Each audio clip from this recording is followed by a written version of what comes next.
Бұл тағы бір минус. iPhone сатпағандар өкінген шығар. Бірақ iPhone'ды алмаудың 10 себебі жирный майлы минус десем де болады. Ақшаға сатып алу.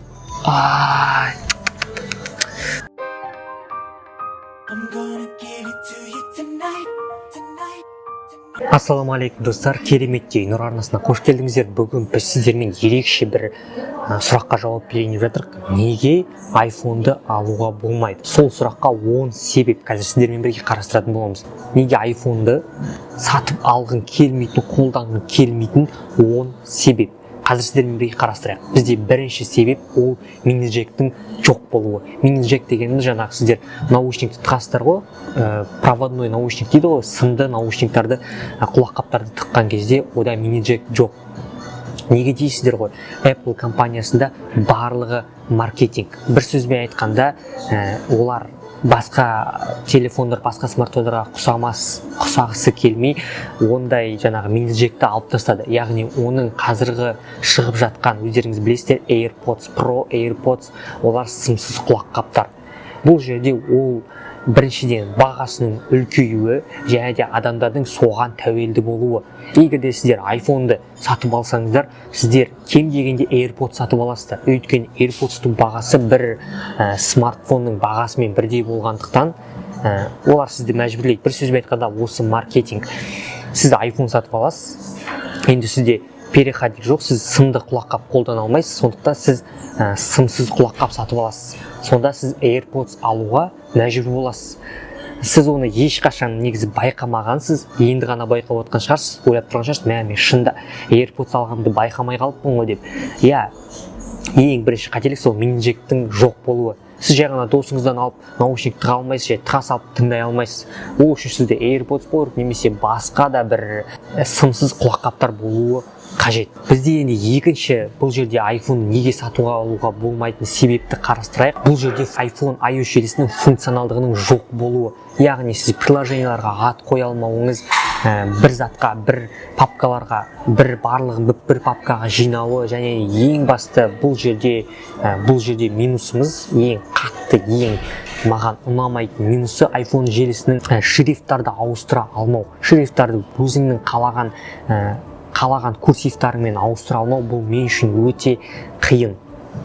Бұл мен үшін өте қатты минус. Және бұл жерде бізде енді үшінші минус, ол бізде карта памяттің болмауы. Бұл жерде қалай орналасқан дейсіздер, қазірге барлығын толық айтып берейін. Бұл жерде карта память өзінің кішкентай карта памяттарды сіз iPhone желісіне сала алмайсыз. Яғни сіз өзіңіздің жаңағы iPhone'да қанша гигабайт, соны қолдануыңыз қажет. Яғни бұл жерде қалай орналасқан. Егер де 64 гигабайт алатын болсаңыз, сізге жетпей қалса, сіз 128 гигабайт ала алмайсыз, өйткені iPhone желісі 128 гигабайт алып тастаған. Бірден 256-ға көшуіңіз керек. Бұл жерде қандай мағына? Егер де адам 128 гигабайт кішкене арзанырақ болады ғой, 256-ға қарағанда. Адам ойланбасын деп сразу адамға қымбатын беріп жатыр. Яғни 64 гигабайттан сіз 128-ге секіре алмайсыз, бірден 265-ге секіресіз. Ол кішкене қымбатырақ, кішкене емес, бір көбірек қымбатырақ, 40-50%-ға қымбат болады 64 гигабайттан. Сонда сіз енді сізге көп память гигабайт сізге керек болып тұрады, енді сіз мәжбүр жоқ, сіз 256 гигабайтты аласыз. Бұл жерде енді маркетинг 128-ді әдейі алып тастаған, адамдар 256-ны алу үшін. Бұл тағы бір маған ұнамайтын минусы. Өйткені адамдардың қаражатына қараған жөн деп ойлаймын мен. Төртінші, iTunes-сыз түк істей алмайсыз. Яғни, егер де сіздер қандай да бір фото, видео, файл, папка, документ, қандай да бір заттарды Apple жаңағы iOS желісінен басқа жерге лақтырғыңыз келсе, ол енді миды талап етеді. Яғни сіз қатты ойлануыңыз керексіз. Бір сөзбен айтқанда iTunes керек, және iTunes сіздің атыңызда болу керек. Егер де сіз iTunes-ты басқа Windows желісіне ашатын болсаңыз, ол ашылмайды. Мүлдем ашылмайды. iOS желісінің MacBook-тан ашу керексіз. Яғни iOS желісінің компьютерінен iOS желісінің смартфонына ғана лақтыра аласыз. Және қосымша iTunes сіздің атыңызда болу керек. Бір сөзбен головоломка дейді, орысша миыңды қатырып жібереді. Егер сіз Windows компьютерға өзіңіздің жаңа iTunes-пен кірсеңіз, ешқандай iOS желісін Windows қабылдамайды. Өйткені iOS желісі өзіне запрет қойып тастаған. Бір сөзбен айтқанда өзіне жолын жауып тастаған. бұл тағы бір маған ұнамайтын минусы. Тағы да маған ұнамайтын 5-ші минусы ол комплектісінде iPhone, егер де өзіңіз көрген шығарсыз, iPhone сатып алған кезде комплектісінде түк жоқ. Яғни AirPods жоқ, комплектісінде оригинал чехолы жоқ, және де сымсыз зарядтағышы жоқ. Бұл не деген мана? Бұл тағы да маркетинг. Яғни егер де сіз iPhone сатып алсаңыз, AirPods сатып аласыз, чехол сатып аласыз, және де сымсыз зарядтағыш сатып аласыз, оның бәрі ақша. Яғни ол жай ғана ақша емес, AirPods-тың өзі 50-60 мың тұрады. Жай бағамен айтып жатырмын, орташа есеппен. Чехолының өзі 10 мың, 15 мың, қазір чехолдар 10-15 мың тұрады. Apple компаниясынікі, оригинал дегендер. Және де сымсыз зарядкаға қоюдың өзі 20-30 мың теңге тұрады. Яғни егер де сіз Apple сатып алсаңыз, қосымша сол заттарды алу керексіз деген мағынамен олар әдейі сізге комплектісіне түк салмай береді. Бұл тағы бір минус.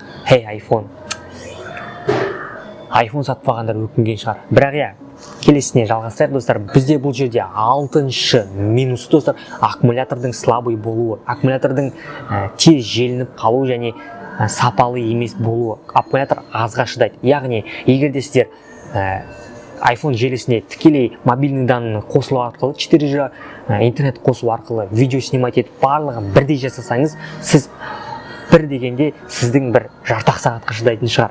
Яғни видео түсіресіз, интернет қолданып тұрасыз, және тағы да басқа приложениялар ашық тұрса, сіздің iPhone-ыңыз бір-ақ сағат, 2-ақ сағатқа шыдайды. Бұл өте төмен көрсеткіш. Сіз оны қымбат бағаға сатып аласыз, барлық приложение қолдану барысында аз нәтижеге қол жеткізесіз, және де өте тез отырып қалады.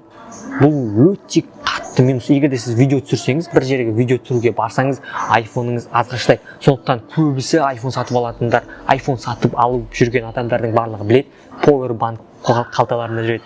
Кімде сондай видеоға лайк басып кет. Кім Powerbank ұстайды, комментарияға жазып кет, мен Powerbank ұстаймын деп. Өйткені iPhone желісінің көбісі мен білемін Powerbank қалталарында жүреді. Всегда, күнде түнде,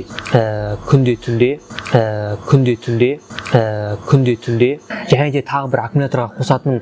Басында сіз iPhone сатып алған кезде оны байқамайсыз. Басында сізге жақсы шыдап жүреді, өйткені емкость истощения дейді ғой, батарейканың шаршауы 100% болып тұрады. Одан кейін бір 4-5 ай, 6 ай, 7 ай өткеннен кейін кішкене төмендей бастайды сапасы аккумулятордың, және де азға шыдайтын болады. Яғни әр қолданған сайын сіздің батарейкаңыз төмендейді.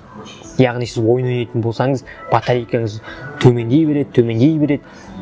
Бір жылдан кейін сіздің батарейкаңыз, бір сөзбен айтқанда, жаңағы мен айтқандай 1-2 сағатқа ғана шыдайтын болады. Бұл мен үшін үлкен қатты минус. Және де бізде 7-ші минус, егер де сіз iPhone-ды сатып аламын деген ойда болсаңыз, 7-ші минусын тыңдаңыз. Бұл жерде iOS әр апта сайын демей қойын, әр ай сайын iOS өзінің деңгейін бір орында тұрмай ауыстырып тұрады. iOS-тардың өзінің версияларын ауыстырып тұрады. Яғни iOS-тың кешке 12 версиясы болып, таңертең тұрсаңыз уже 13-14 версиялар шығып жатыр. Яғни егер де сіз бұл не деген түсінік, не деген мағына береді? Яғни сіздің iPhone-ыңызда бір көп бөлшекті орын алатын болады біріншіде, және де ауыстыру барысында кейбір приложенияларды, кейбір функциялар істемей қалуы мүмкін. Өйткені сіздің соткаңыз ескілей береді, ал iOS желісі жаңадан функциялар шығара береді. Бұл жерде қандай түсінік? Бұл тағы да маркетинг. Яғни егер де сіздер ескі соткалардың істемей қалған сайын сіздерге ол сотка қызық емес болады, сіз лақтырасыз. Және де сізге жаңа iPhone сатып алу керек болады. Яғни сіз барасыз да жаңа iPhone сатып аласыз. Яғни бұл жерде қандай түсінік? Сіз ескі iPhone-ды сатып жібересіз, немесе үйіңізде жатады. Өйткені сізге керек приложениялар ашылмайды.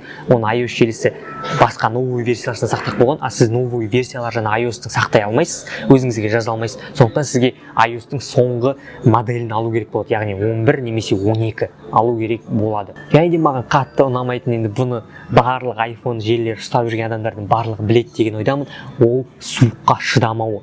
Яғни енді Samsung пен iPhone салыстыратын болсақ, суық көлемде Samsung желісі көпке шыдайды. Яғни кім Samsung ұстайды, iPhone-мен ұрысып қалған кезде iPhone ұстайтын адамдар айтады: сенікі ең бірінші айтатыны, сенікі суықта шыдамайды да, ол өшік болады дейді. Бұл ең бірінші айтатын минусы. Өйткені адамдардың барлығы біледі, iPhone суыққа шыдай алмайды, бірден өшіп қалады. Және де айтпақшы, iPhone өзінің Apple компаниясы өзінің официальный, өзінің шын сайтында, оригинал сайтында, официальный сайтында өзінің белгілеп қойған градустарда, минус температураларда iPhone смартфонын қолданбау керек деп. Яғни бұл жерде түсінік, егер де сізде минус болса, үйіңізде iPhone-ды қолданбай, қалтаңызға салып қойыңыз деген сөз.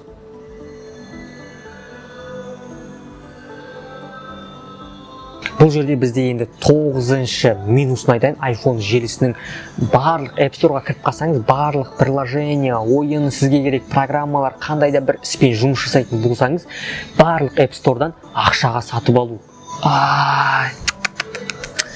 Барлық затты App Store ақшаға сатып аласыз. Яғни сіз iPhone сатып алсаңыз, сіз дайын болыңыз, әлі тағы да шығындаласыз деген мағынада.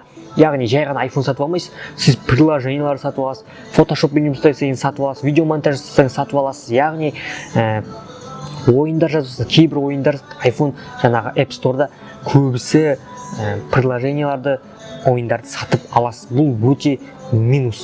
Бұл жирный, майлы минус десем де болады. Өйткені кейбір жаңағы Play Market-ке келетін болсақ, көп программалар негізі тегін және де бір сөзбен орысша айтқанда доступно дейді ғой. Тез құрылымға кіріп отырады. Мен енді бізде енді iPhone желісінің неге сатып алуға болмайды деген 10-шы себеп, бұл бізде ең соңғы себеп, неге сатып алуға болмайды, ол бағасы өте қымбат. Егер сіздер ақшаңыз болса, міне болып тұрса, қолыңызда сол сумма болып тұрса, барыңыз да алыңыз, сөз жоқ. Егер сіздер жай фотосуретке жақсы түсуді қалайтын болсаңыздар, басқа функциясы маған ұнамайды. Негізі көбісі iPhone-ды камерасы үшін алады, өйткені түрі онша емес адамдарды жақсы қылып көрсетеді. Яғни матрицасының качествосы, фотоға түсіру качествосы өте сапалы. Ал басқа функциялары мен білмеймін, маған қатты ұнамайды. Егер де ақшаңыз болса, барып iPhone желісін сатып алсаңыз болады. Ал кредитке алу немесе оны айлыққа алып, оны бөліп төлеу, рассрочкаға алу, менің ойымша ол ақымақтық. Егер де сіз оны жай достарыңызға мақтану үшін алсаңыз, менің ойымша ол керек емес, мақтана алмайсыз. Немесе мақтануыңыз көпке шыдамайды. Сондықтан сіздерге айтарым, iPhone-ды алмаудың 10 себебі, ақшаң болса қалтаңда, талтаңдасаң талтаңда. Кез келген затты аласың, яғни iPhone-да ақшаң болмаса, басқа да жақсы телефондар бар, қандай көптеген смартфондар бар, арзан бағасы және де өте сапалы смартфондар өте көп. Өзіме ұнайтын қазіргі таңда реклама емес, ешқандай да өзіме ұнайтыны Redmi 9 Pro. Redmi 9 Pro өзіме қатты ұнайды. Неге дейсіздер, маған өзіңіз характеристикаларын қараңыз, 9 Pro-ның өте қатты ұнайды. Сапасы да жақсы, бағасы да қолжетімді. Бір сөзбен айтқанда 90 мыңға керемет телефон аласыз, сапалы. Redmi жаңағы мен айтқанда немесе 600 мыңға, енді өзіңіз білесіздер, жаңа айтпай қойын, барлық минустарын айттым. Бірақ егер де жаңа айта кеткенімде қайттан айтайын, ақшаң болса iPhone фотоға түсіруге, алып жүруге керемет. Жарайды достар, видеоны аяғына шейін көргеніңе рахмет. Біздің каналға жазылып подписаться деген кнопканы басуды ұмытпа. Сол подписаться деген кнопканы басып және қоңырауды басу арқылы сен біздің шыққан видеоларды бірінші көріп отырасың достым. Аяғына шейін көргеніңе рахмет. Келесі кездескенше сау болыңыздар достар. Жөндер енді барып iPhone алайық. iPhone-ды бекер сатып жібердім. Қазір барып iPhone алып келсем. Сау болыңдар.